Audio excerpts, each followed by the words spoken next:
মাটি ভাঙলে মাটি গড়ে, মন ভাঙলে জোড়া নেয় না মন, পুতুল ভাঙলে গড়ে না পুতুল, মন তুই মাটি হইলি কেন হইলি না পুতুল। কোনো এক মরণচাঁদ এই গান শুনিয়েছিলেন কাজল রেখাকে, বিচ্ছেদের গান। হতে পারে কাজল রেখা থেকে বিচ্ছেদের, কিংবা কুমারীরা যখন পুতুল থেকে বিচ্ছিন্ন হয়ে তৈয়সের দিকে ঝুঁকে পড়তে বাধ্য হচ্ছিলেন তখনকার আক্ষেপের। আমরা শরীয়তপুরের কার্তিকপাড়ায় যে পালপাড়া এসেছি, সেই পালপাড়ার টিকে থাকার সঙ্গেও দেখা গেল আরেক মরণচাঁদের আত্মীয়তা রয়েছে। আমাদের কার্তিকপুর পালপাড়ার যে ঐতিহ্যটা, সেটা পূর্বপুরুষ থেকেই আসছে। তো এইখানে একসময় বড় বড় মটকা তৈরি হইতো। মটকা তৈরি হওয়ার পরে এইটা টালি, যেটা আগের দিনে মানুষ ব্যবহার করত ঘরের জন্য, রান্নাঘরের জন্য। তো এরপরে যখন টালিটা বিলুপ্ত হওয়ার পরে তো ব্যবসা একটা চেঞ্জ আসবে। তো সেম টাইম আমাদের ওই পিসিরে বিয়ে দেওয়ার পরে পিসির ভাসুর হচ্ছে মরণচাঁদ পাল।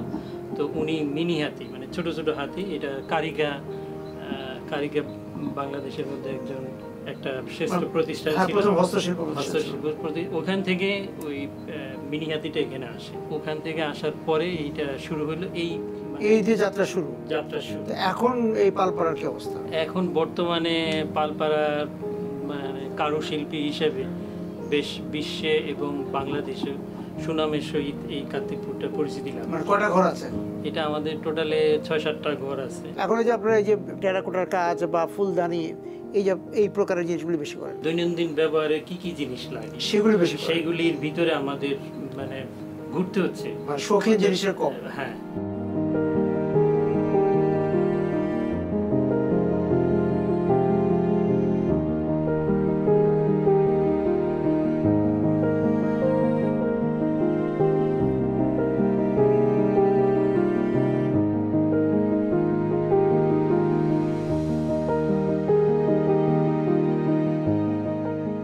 মাদারীপুরে এক দুপুর ছুটে বেরিয়েছি বানরের পেছনে। ওখানে ওদের দাপটের খ্যাতি আছে। বাজারহাট বাসাবাড়ি দাপিয়ে বেড়ায় যারা, তারা একেবারেই নিরুদ্দেশ। আচ্ছা, বানর সকল কি সীমানা পেয়ে শরীয়তপুর চলে এসেছে? কার্তিকপুরে তাদের মুখোমুখি হয়ে তাই মনে হলো। অবশ্য এখানকার বাসিন্দারা বলছেন এখানে বানরের সঙ্গেই তাদের এক প্রকার সহ অবস্থান। দল বেঁধে শত শত, কখনো হাজার বানর একসঙ্গে ঘুরে বেড়ায়। বানরের দূরত্বে স্বাভাবিক জীবন নেই কার্তিকপুরের মানুষের।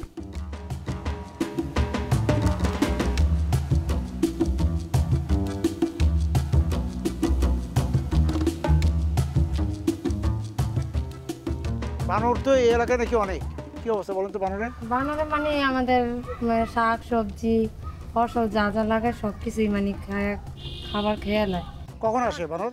বানর মানে সকালবেলা আসে, মানে সারাদিনই হাঁটাচলা, মানে সকালবেলায় বেশি আর বিকালবেলা বেশি। তখন উৎপাত করে, মানে ঘরে কেউ না থাকলে তখন ঘরের ভিতরে ঢুকে মানে সবকিছু খাওয়া দাওয়া করে নেয়।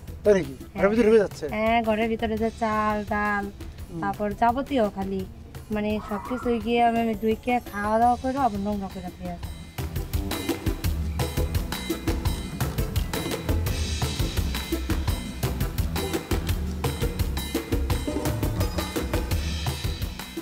বানর আপনাদের কি সমস্যা করে? যে আমাদের কভারটা যদি হালকাও খোলা থাকে, ও ডুইটার ভিতরে প্রবেশ করবো, প্রবেশ করা মানে তাৎক্ষণিক মুহূর্তে, মানে 2-1 সেকেন্ডের মধ্যে সে সব লন্ডভন্ড করে ফেলাইবে। এমনকি ছোট বাচ্চারা দেখলে ভয় আতঙ্কে মানে ওরা দিশাহারা হয়ে যায়। এই যে গাছে যে নারকেল হয়েছে না, ওরা কিন্তু সারাদিন আমরা যদি পাহারা দিই কিন্তু খাইতে আসবে না। ওরা আসবে কি খুব ভোরে, মানে সূর্য উদয়ের আগে, আমরা বাইরে না আসার আগে ওরা এসে সেই নারকেলটা হাত থেকে নিষ্কৃতি পাওয়ার কোনো। তার মানে তো এই যে এখানে যে ফল ফলাদের যে গাছ টাছ লাগান, এখানে শুধু জম্বুরা বেল এছাড়া অন্য কোনো ফল আমাদের এখানে হয় না। এই যে জম্বুরাটা না, জম্বুরা ওরা খাইতে পারবে না, কিন্তু ওরা জাকি দেয় জম্বুরাটা ফেলাই দিব। ওরা খাইতে পারবো না, কিন্তু আমাদেরও খাইতে দিব না। আচ্ছা, আপনাদের সাথে একটা দ্বন্দ্বিক অবস্থায়, দ্বন্দ্ব না, মানে ওরা আনন্দ উপভোগ করবে। ও আচ্ছা, তোদের খেতে দিব না? তোদের খাইতে দিব না, নাকি মস্করা করে একটু? ওই তো আর কি, এমন একটা পরিস্থিতি মনে হয় আর কি।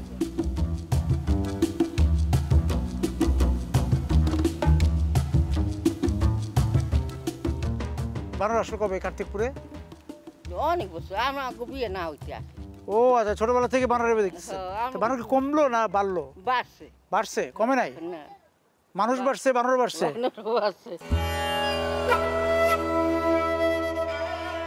চলো বছর ধরে অসংখ্য খুশির মিছিলে ছিল আইডিএলসি, থাকবে আগামীতেও।